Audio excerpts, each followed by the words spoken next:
26 अप्रैल 1986 Soviet union में Chernobyl nuclear power plant के reactor number 4 का सेफ्टी टेस्ट किया जा रहा है, लेकिन इसमें होने वाला रिएक्शन अचानक से आउट ऑफ कंट्रोल हो जाता है। पूरी बिल्डिंग में शॉक वेव्स महसूस होने लगते हैं। फौरन से इमरजेंसी शटडाउन का बटन दबाया गया ताकि इस रिएक्शन को रोका जा सके, लेकिन ऐसा हुआ नहीं। बटन दबाने के कुछ सेकंड्स बाद होता है एक खौफनाक धमाका। रिएक्टर में बुरे तरीके से आग लग गई। 100 से ज्यादा रेडियो एक्टिव एलिमेंट्स और 5% से ज्यादा यूरेनियम फ्यूल फौरन से एटमॉस्फेयर में फैल जाता है। न्यूक्लियर रेडिएशंस जो रिलीज हुई वो हिरोशिमा और नागासाकी पर गिराए गए न्यूक्लियर बम से 400 टाइम्स ज्यादा थी। न सिर्फ यूक्रेन बल्कि पूरे यूरोप पर इसका असर हुआ। यूनाइटेड किंगडम में रेडियो एक्टिव बारिश भी इसी वजह से हुई। कई हजार लोग मारे गए और 10,000 से ज्यादा केसेस रिकॉर्ड किए गए बच्चों में थायराइड कैंसर के। इसे हिस्ट्री का one of the deadliest nuclear disaster माना जाता है। एग्जैक्टली क्या हुआ था इस दिन और ऐसी कौन सी गलती थी जिसकी वजह से ये डिजास्टर हुआ, आइए समझते हैं।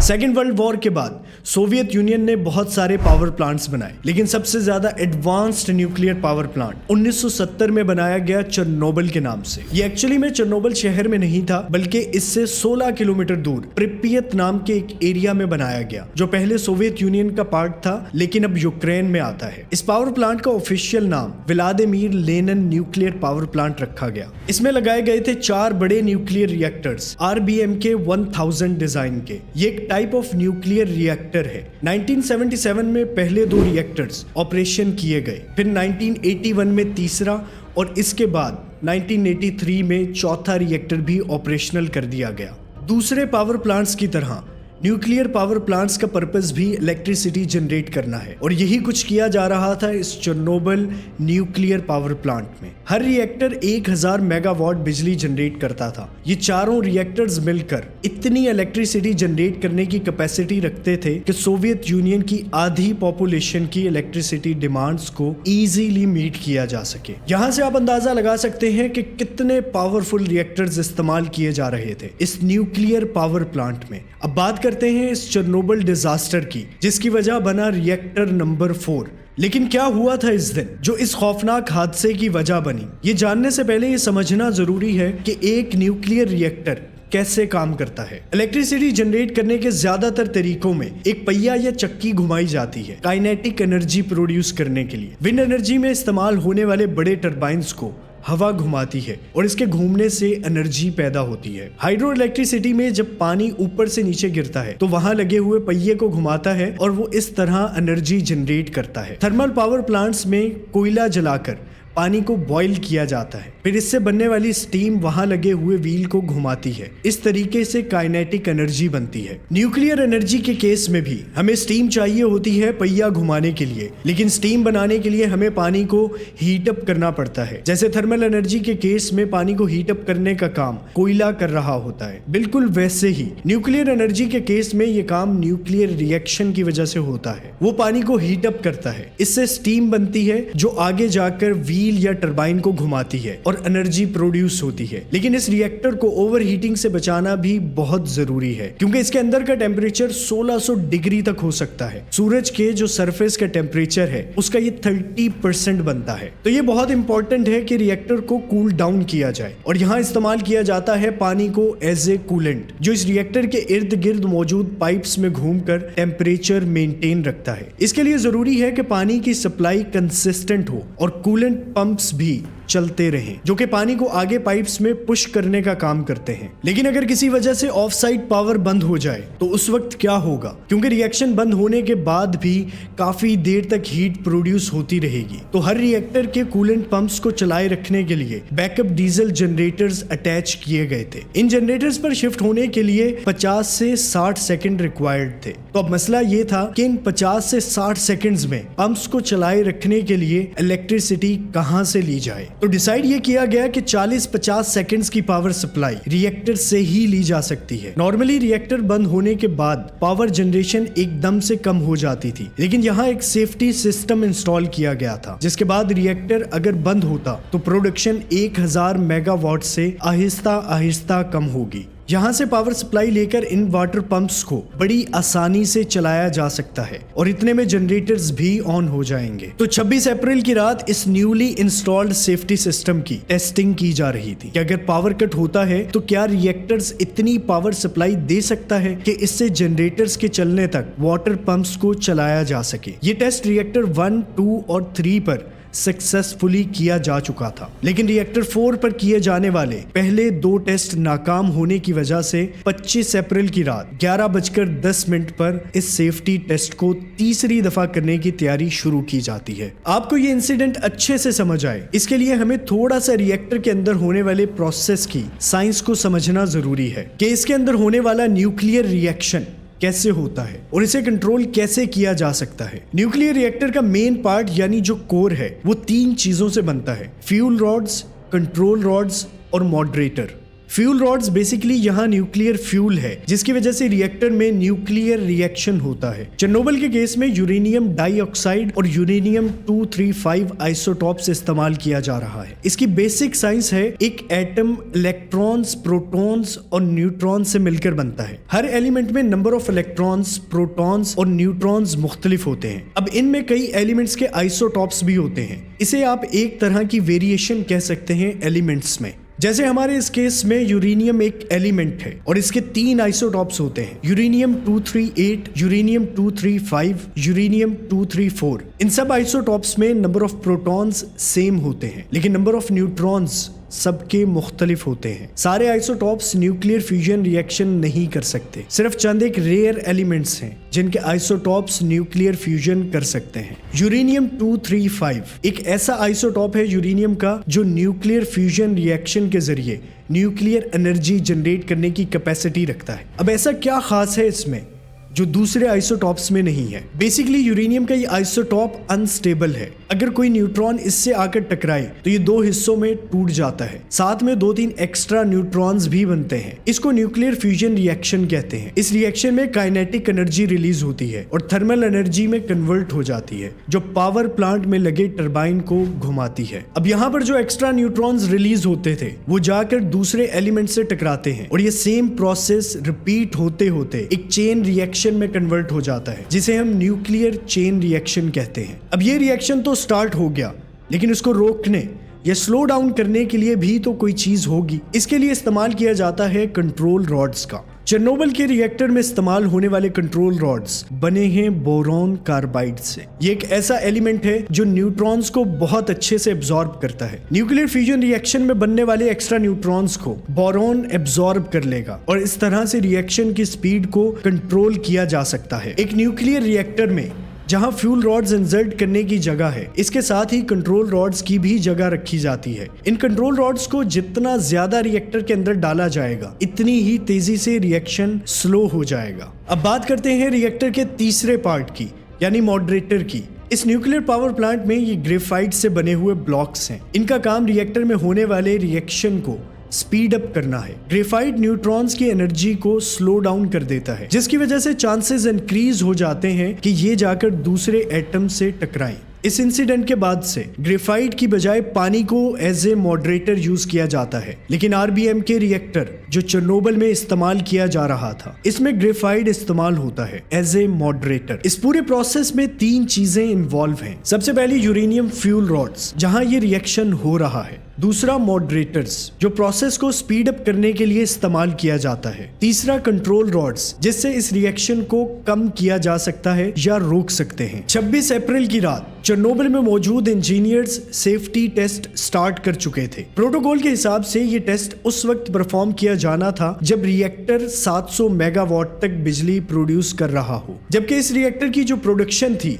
वो 1500 मेगावाट क्रॉस कर चुकी थी। तो सबसे पहला काम था कि इसको कम करके वापस 700 मेगावाट पर लाया जाए। लेकिन जैसे ही कंट्रोल रॉड्स को रिएक्टर में इंसर्ट किया, पावर जनरेशन तेजी से गिरती हुई 1500 मेगावाट से सिर्फ 30 मेगावाट पर आ गई। वहां काम करने वाले लोगों के लिए ये समझना मुश्किल हो गया कि ऐसा क्यों हो रहा है, जबकि वजह यह थी कि न्यूक्लियर फ्यूजन रिएक्शन में एक बाय प्रोडक्ट बन रहा था, ज़ेनॉन 135। बोरॉन की तरह ये भी न्यूट्रॉन्स को ज्यादा अच्छे तरीके से एब्जॉर्ब करने की कैपेबिलिटी रखता है। नॉर्मली जब न्यूक्लियर रिएक्शन में ज़ीनॉन प्रोड्यूस होता है तो ये खुद ब खुद कुछ घंटों बाद जल जाता है, लेकिन इस केस में ये न्यूक्लियर कोर में एक्यूमुलेट होता गया। जब इतना ज्यादा ज़ीनॉन रिएक्टर कोर में एक्यूमुलेट होने लग जाए तो इसे ज़ीनॉन पॉइजनिंग कहते हैं। अब क्योंकि इस रिएक्शन में साइड प्रोडक्ट बन रहा था जिसने बोरॉन के साथ मिलकर न्यूट्रॉन्स को बहुत कम कर दिया और इसी वजह से रिएक्शन बहुत ज्यादा स्लो हो गया। उस वक्त के deputy chief engineer एनातोली द्याक्लोव,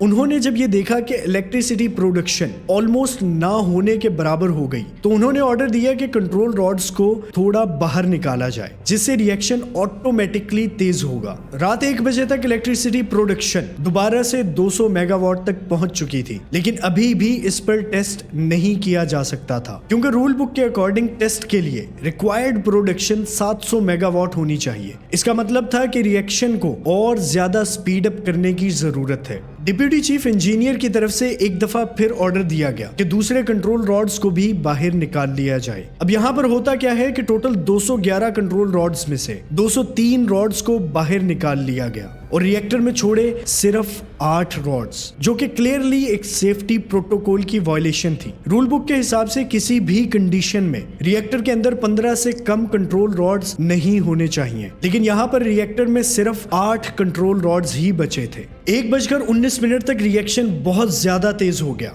power output भी तेजी से बढ़ने लगी, जिसकी वजह से जो थोड़ा बहुत पानी कोर के अंदर मौजूद था वो अचानक से स्टीम में बदल गया, जबकि पानी यहाँ पर एज ए कूलेंट काम कर रहा था। अब हुआ ये कि एक पॉजिटिव फीडबैक लूप क्रिएट हो गया। जैसे जैसे पानी स्टीम में बदलता गया इसने कूलेंट का काम करना छोड़ दिया। इसकी वजह से जो रिएक्शन पहले ही बहुत तेज था वो और भी ज्यादा स्पीड अप हो गया। आजकल जो न्यूक्लियर रिएक्टर इस्तेमाल किए जाते हैं वो इस पॉजिटिव फीडबैक लूप को अवॉइड करने के लिए पानी को एज ए कूलेंट और एज ए मॉडरेटर दोनों ही इस्तेमाल करते हैं। आसान लफ्जों में ये कि अगर पानी कम होने लगेगा तो मॉडरेटर जो इस प्रोसेस को स्पीड अप करता है वो ऑटोमेटिकली कम होता जाएगा, जिससे एक नेगेटिव फीडबैक लूप क्रिएट होगा और रिएक्शन रुक जाएगा। लेकिन चेर्नोबिल के आरबीएम के रिएक्टर में मॉडरेटर का काम ग्रेफाइट कर रहा था। पानी ने कूलेंट का काम करना खत्म कर दिया और ज़ीनॉन 135 जो काफी ज्यादा मौजूद था इस रिएक्शन में वो भी जलकर खत्म हो गया। तो अब न्यूट्रॉन्स को एब्जॉर्ब करने के लिए ज़ीनॉन भी नहीं बचा था। इस पॉइंट पर पावर प्रोडक्शन तेजी से इंक्रीज करती हुई 200 मेगावाट से 30,000 मेगावाट तक पहुंच जाती है। बहुत ज्यादा स्टीम बनने की वजह से जो लिड थी इस स्ट्रक्चर के ऊपर वो हिलने लग गई। वहां मौजूद वर्कर्स ने शॉक वेव्स भी महसूस किए। 1:31 पर डिप्यूटी चीफ इंजीनियर ने इमरजेंसी स्टॉप बटन दबाने का कहा, जिसका मतलब था कि कंट्रोल रॉड्स दोबारा से रिएक्टर में दाखिल की जाएं, रिएक्शन को स्लो डाउन करने के लिए। अब आपको लग रहा होगा ये बेस्ट सॉल्यूशन था रिएक्शन को स्लो डाउन करके कंट्रोल करने के लिए, लेकिन यहाँ पर जो कंट्रोल रॉड्स इस्तेमाल किए जा रहे थे इनमें एक बहुत बड़ा डिजाइन फ्लॉ था। बेसिकली जो कंट्रोल रॉड्स है वो 2 हिस्सों में बना है। इसका मेन पार्ट है बोरॉन का जो न्यूट्रॉन्स को एब्जॉर्ब करके स्लो करता है रिएक्शन को, लेकिन कंट्रोल रॉड्स की टिप बनाने के लिए इस्तेमाल किया गया है ग्रेफाइट जो एज ए मॉडरेटर काम करके रिएक्शन को स्पीड अप करता है। अब जैसे ही इमरजेंसी बटन दबाया गया सारे कंट्रोल रॉड्स एकदम रिएक्टर के अंदर चले गए। ऑलरेडी तेज होने वाले रिएक्शन का सबसे पहला इंटरेक्शन ग्रेफाइट टिप से हुआ, जिससे रिएक्शन आउट ऑफ कंट्रोल हो गया और बटन दबाने के सिर्फ 7 सेकंड बाद ही रिएक्टर में एक बहुत बड़ा धमाका हुआ। रिएक्टर का कोर मेल्ट होने लगा और तकरीबन 2 से 3 सेकंड्स के बाद दूसरा धमाका होता है जो पहले से कहीं ज्यादा पावरफुल था और इस रिएक्टर के ऊपर लगी हुई 1000 टन से भी ज्यादा वजनी लिड हवा में उड़ जाती है। रेडियो एक्टिव मटेरियल ने एटमॉस्फेयर में फैलना शुरू कर दिया। यहाँ मौजूद लोगों में 2 लोग फौरन ही मारे गए। रिएक्टर में 192 टन यूरेनियम फ्यूल था, जिसमें से तकरीबन 5% यूरेनियम फ्यूल और 100 से ज्यादा रेडियो एक्टिव एलिमेंट्स फौरन एटमॉस्फेयर में चले गए। 1:26 पर फायर अलार्म्स बजने के बाद फायर फाइटर्स पहुंच जाते हैं, लेकिन इनको बिल्कुल आइडिया नहीं था कि यहाँ पर क्या हुआ है। वो नॉर्मल आग समझकर पानी से बुझाना शुरू कर देते हैं, मगर यहाँ पर जल रहा था ग्रेफाइट। इस आग को बुझाते बुझाते तकरीबन 10 दिन लगे। हेलीकॉप्टर्स के जरिए 5000 टन डिफरेंट मटेरियल फेंका गया इसके ऊपर, जिसमें बोरॉन, सैंड, लेड और क्ले जैसे एलिमेंट्स को इस्तेमाल किया गया था। ये सारे एलिमेंट्स रेडिएशन को फैलने से रोक सकते हैं, लेकिन इस सिचुएशन में ये हेलीकॉप्टर का इस्तेमाल करना भी कोई आसान काम नहीं था। आग बहुत तेज थी और हेलीकॉप्टर को ये सारे एलिमेंट्स फेंकने के लिए इसके ऊपर आना पड़ता था। इसकी वजह से एक हेलीकॉप्टर क्रैश कर गया और तकरीबन 4 फायर फाइटर्स मारे गए। बाकी फायर फाइटर्स जो आग बुझाने आए थे, जब वो अपने घर गए तो उन्हें फटीग होने लगी, वॉमिटिंग स्टार्ट हो गई। ये सारे सिम्टम्स थे रेडिएशन सिकनेस के। इस लेवल पर अगर किसी को भी रेडिएशन का एक्सपोजर होगा तो वो चंद ही महीनों में मर सकता है। यही कुछ होता है इन फायर फाइटर्स के साथ। इस इंसिडेंट के कुछ महीने बाद तकरीबन 28 फायर फाइटर्स की मौत हो गई। जिन लोगों का इससे थोड़ा कम रेडिएशन का एक्सपोजर हुआ वो कुछ सालों बाद मारे गए, और वो लोग जिन्हें उससे भी कम इफेक्ट हुआ था रेडिएशन का, उन लोगों में 10 साल बाद कैंसर जैसी डिजीज को देखा गया। फाइनली 10 दिन बाद इस आग पर काबू तो पा लिया गया, लेकिन अभी भी यहाँ से बहुत ज्यादा हीट प्रोड्यूस हो रही थी। इसने डायरेक्टली इफेक्ट किया रिएक्टर की बेस को और इसमें कुछ क्रैक्स आ गए। ये एक और बड़े खतरे की वार्निंग थी जिसे बिल्कुल भी इग्नोर नहीं किया जा सकता था, क्योंकि इस रिएक्टर के बिल्कुल नीचे मौजूद था वाटर टैंक जो रेडियो एक्टिव वाटर से भरा हुआ था। होना क्या था कि अगर ये रिएक्टर जो इतनी ज्यादा हीट प्रोड्यूस कर रहा था पानी से जाकर टकराता तो पानी फौरन से स्टीम में कन्वर्ट होना शुरू हो जाता। इसकी वजह से टैंक की स्पेस कम हो जाती और यहाँ पे चांसेस थे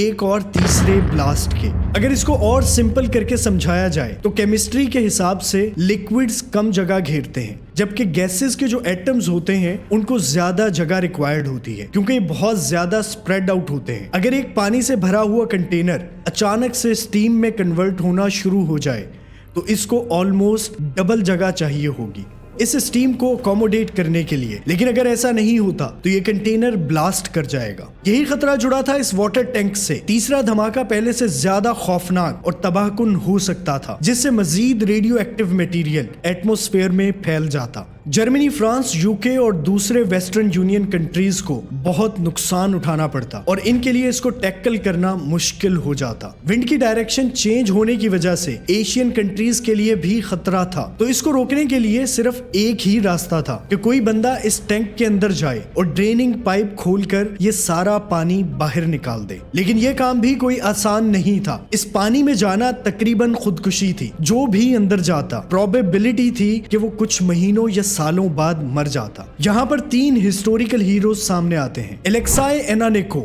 वेलेराई बेस्पालोव, बोरिस बेरोनोव। 4 मई 1986 को ये लोग डाइविंग इक्विपमेंट पहनकर तीनों वाटर टैंक के अंदर उतर जाते हैं। इनके पास सिर्फ एक लैंप था जिसकी मदद से उन्होंने पानी के अंदर वॉल्व्स को लोकेट किया और इन्हें खोलकर पानी को बाहर निकाला। इन तीनों ने रिस्क लेकर इतना बड़ा काम किया जिससे लाखों लोगों की जानें बचाई गई, क्योंकि अगर तीसरा एक्सप्लोजन हो जाता तो इसमें मिलियंस ऑफ लोग मारे जाते। इसके अलावा अगले 5 लाख सालों तक यूरोपियन कॉन्टिनेंट इन अनहेबिटेबल बन जाता, जो कि इंसानों के रहने के काबिल ना होता। और हैरानकुन तौर पर इस मिशन के बाद ये तीनों डाइवर्स सरवाइव कर गए। बोरिस बेरोनोव की मौत 2005 में हार्ट अटैक की वजह से हुई, जबकि एलेक्साई और वेलेराई आज के दिन तक जिंदा हैं। इन सारी चीजों को कंट्रोल करने के बाद अब बारी थी वहां मौजूद रेडियो एक्टिव वेस्ट को साफ करने की। इसे फौरन कंट्रोल करना जरूरी था, क्योंकि रिएक्टर का कोर और रेडियो एक्टिव मटेरियल तेजी से मेल्ट हो रहे थे। यहाँ ये खतरा था कि ये radio active material underground water तक ना पहुंच जाए। इसके अलावा इसके साथ जो दरिया बहता था वो तकरीबन 50 मिलियन लोगों की वाटर नीड्स को पूरा करता था, और अगर इसमें रेडियो एक्टिव मटेरियल मिल जाता तो ये पानी पीने के काबिल ना रहता। इसको साफ करने के लिए सबसे पहले रोबोट्स का इस्तेमाल किया गया, लेकिन यहाँ एक मसला आया। जैसे ही रोबोट्स रेडियो एक्टिव वेस्ट के करीब जाते तो रेडिएशन की वजह से उनका सिस्टम काम करना छोड़ देता। फिर इंसानों के जरिए इसकी सफाई का काम शुरू हुआ, जिसमें कोल माइन वर्कर्स ने इसके नीचे कंक्रीट की एक ब्लॉकेड वॉल बनाई ताकि ये मटेरियल पानी के अंदर ना जाए। 1986 से 1987 तक तकरीबन 2 लाख लोगों ने ये काम किया। इन्हें लिक्विडेटर्स बुलाया जाता है। Total number of registered liquidators as of 1991 4 lakh से भी ज्यादा थे। दुनिया में कोल्ड वॉर चल रही थी और इसी वजह से डिजास्टर के इनिशियल स्टेजेस में सोवियत यूनियन ने पूरी कोशिश की कि इसे दुनिया से छुपाया जा सके। यहाँ तक कि इस पावर प्लांट के आसपास रहने वाले लोगों को भी नहीं पता था कि यहाँ एक्चुअली हुआ क्या है, लेकिन ये कोई ऐसी चीज नहीं थी जिसे बड़ी आसानी से छुपाया जा सके। Radio active elements already atmosphere में थे। स्वीडन के मॉनिटरिंग स्टेशंस ने डिटेक्ट किया कि एयर में रेडियो एक्टिव एलिमेंट्स का लेवल इंक्रीज हो रहा है। हवा की डायरेक्शन का एनालिसिस करने के बाद स्वीडन वो पहला मुल्क था जिसे इस डिजास्टर का पता लगा। 28 अप्रैल 1986 इस डिजास्टर के 2 दिन बाद सोवियत यूनियन ने मजबूर होकर इस डिजास्टर की डिटेल्स पब्लिक की, लेकिन इसमें कुछ ज्यादा इंफॉर्मेशन शेयर नहीं की गई। सिर्फ ये बताया गया कि एक छोटा सा इंसिडेंट हुआ है और सारी चीजें अंडर कंट्रोल हैं। इस डिजास्टर की कंप्लीट डिटेल्स डिस्क्लोज होती हैं 1988 में, जब मीडिया को कुछ ऑडियो टेप्स मिली जो कि रिकॉर्ड की थी वेलेरी लेगोसोव ने। ये साइंटिस्ट थे और इन्हें सोवियत चीफ गॉर्बेचोव ने खुद अपॉइंट किया था इस डिजास्टर को मॉनिटर करने के लिए, लेकिन बाद में उन्हें हाउस अरेस्ट कर दिया गया ताकि ये कोई इंफॉर्मेशन शेयर ना कर सकें पब्लिक के साथ। वेलेरी ने सारी इंफॉर्मेशन ऑडियो कैसेट्स में रिकॉर्ड करने के बाद मीडिया को भेजी और सुसाइड कर ली। इस तरह दुनिया तक पहली दफा चेरनोबिल की कंप्लीट डिटेल्स पहुंची। 2 मई 1986 तक इस पावर प्लांट के गिर्द 31 किलोमीटर का रेडियस ड्रॉ कर दिया गया था। ये एक किस्म का रिस्ट्रिक्टेड एरिया था जिसे एक्सक्लूजन जोन का नाम दिया गया। सिर्फ साइंटिस्ट और गवर्नमेंट ऑफिशियल्स ही इस एरिया में जा सकते थे। Radioactive waste clean up करने के बाद इस जगह को मुकम्मल तौर पर कवर करने के लिए एक स्ट्रक्चर बनाया गया। इसे सैक्रोफेगस कहा जाता है, जो नवंबर 1986 में कंप्लीट हुआ। कंक्रीट और मेटल से बने स्ट्रक्चर का काम इन रेडिएशंस को रोकना था जो अभी भी इस रेडियो एक्टिव वेस्ट से निकल रही थी। यह स्ट्रक्चर तकरीबन 28 साल तक ठीक रहा। इसके बाद इसमें क्रैक्स आने लगे और जो मेटल यूज किया गया था इस स्ट्रक्चर को बनाने के लिए इसे भी जंग लग गया। इसी वजह से 2010 में एक और सेफ कन्फाइनमेंट की कंस्ट्रक्शन स्टार्ट हुई और 2019 में 9 साल बाद ये कंप्लीट हुआ। इसकी हाइट 354 फीट और विड्थ 840 फीट है, जिसे पहले से मौजूद स्ट्रक्चर के ऊपर फिट कर दिया गया। टोटल कॉस्ट जो इस पर आई वो तकरीबन $3 बिलियन हैं और ये क्लेम किया जाता है कि ये लॉन्ग टर्म प्लानिंग के साथ बनाया गया है जो 100 साल तक इस रिएक्टर को कवर करके रख सकता है। इतनी ज्यादा रेडिएशंस होने के बावजूद भी इस पावर प्लांट के जो बाकी 3 रिएक्टर्स थे वो बाद में भी ऑपरेशनल रहे यूक्रेन की इलेक्ट्रिसिटी नीड्स को पूरा करने के लिए, लेकिन साल 2000 में इन्हें डिसमेंटल करने का अप्रूवल दिया गया। ये प्रोसेस अभी भी चल रहा है और तकरीबन 2028 तक ये पूरा पावर प्लांट डिसमेंटल कर दिया जाएगा। तकरीबन 2000 लोग आज भी इस पावर प्लांट में काम करते हैं, जिनमें से ज्यादातर साइंटिस्ट, टेक्नीशियंस और गार्ड्स हैं। रेडिएशन लेवल हाई होने की वजह से ये लोग सिर्फ हफ्ते में 2 दिन ही काम करते हैं। इसके अलावा इनका रेगुलर चेकअप किया जाता है, ये मॉनिटर करने के लिए कि इनमें कितनी रेडिएशंस एब्जॉर्ब हो रही हैं। इस डिजास्टर के आफ्टर इफेक्ट्स अभी तक सामने आ रहे हैं। 2018 में यूनाइटेड नेशंस की साइंटिफिक कमेटी ने एक रिपोर्ट रिलीज की जिसके मुताबिक 18 साल से कम उम्र के बच्चे जो मौजूद थे इस डिजास्टर के वक्त, उनमें 20,000 से ज्यादा बच्चों में थायराइड कैंसर के केसेस रिकॉर्ड किए गए हैं। इसकी सबसे बड़ी रीजन रेडियो एक्टिव डस्ट था जो हवा के जरिए खेतों के ऊपर जाके गिरा जहां गाय भैंसें पाली जाती थी या इनका चारा उगाया जाता था। इससे हुआ ये कि जानवरों ने वो चारा खाया और जब दूध निकालकर इस्तेमाल किया गया तो इसमें आयोडीन 131 की बहुत ज्यादा क्वांटिटी मौजूद थी। ये अंदर जाकर थायराइड ग्लैंड में अब्सॉर्ब होता है। इसके ज्यादा होने से बच्चों को थायराइड कैंसर हुआ। सोवियत यूनियन की पावर और स्टेबिलिटी को बहुत बड़ा झटका लगा इस डिजास्टर से और इसे एक बड़ी वजह बताया जाता है सोवियत यूनियन के ब्रेकडाउन की। इस डिजास्टर को कंट्रोल करने के लिए तकरीबन $235 बिलियन का एक्सपेंस आया जो खर्च किए गए इमरजेंसी रिस्पांस पे, इवैक्यूएशन और लोगों को रीलोकेट करने, साइट क्लीन अप और एनवायरनमेंट को डीकंटामिनेट करने पे, जो कि बहुत जरूरी था। 50,000 लोग जो प्रिपियत सिटी के पास मौजूद थे, इन्हें रीलोकेट करने में कई 100 बसेस का इस्तेमाल हुआ। इसके बाद दुनिया भर के साइंटिस्ट के लिए सबसे बड़ा सवाल यह था कि फ्यूचर में ऐसे न्यूक्लियर डिजास्टर्स को कैसे रोका जा सकता है।